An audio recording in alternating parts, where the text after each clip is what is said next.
د پښتو زده کړې درنو مینوالو، نن بیا ستاسو سره په نوموالی خبرې کومه.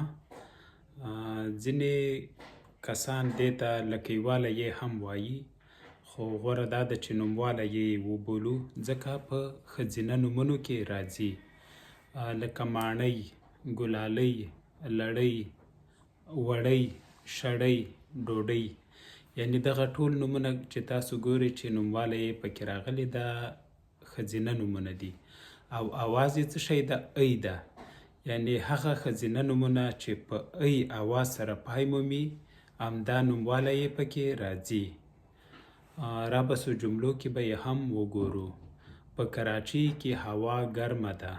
کراچۍ کې هم چې نوموالی یې راغلی، وجه یې دا ده چې پای کې اواز ای ورکوي. یا لکه شینخالۍ په کیږدۍ کې نڅیږي. شینخالۍ او کیږدۍ دواړو کې څه شی راغلی؟ نوموالی یې راغلی. وجه دا ده چې دواړه نومونه په پای کې ای اواز لري.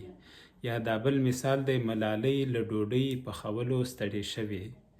ملالۍ او ډوډۍ دواړه نوموالی یې لري، ځکه چې په ای اواز سره دواړه نومونه پای مومي. یا شړۍ مې په المارۍ کې ایښې ده. شړۍ او المارۍ دواړه په ای سره ختمیږي. یا سرکۍ بیا بلۍ کې ولاړه ده. سرکۍ د جنۍ نوم ده او بلۍ خو خپله پیژنئ. نو دغه ډول نومونه چې اواز یې ای وي، ښځینه نوم وي، تاسو یې په څه شي سره لیکئ؟ په نوموالي یې سره ولیکئ. او په بله ویډیو کې هم موږ په ورته مسلو خبرې کوو.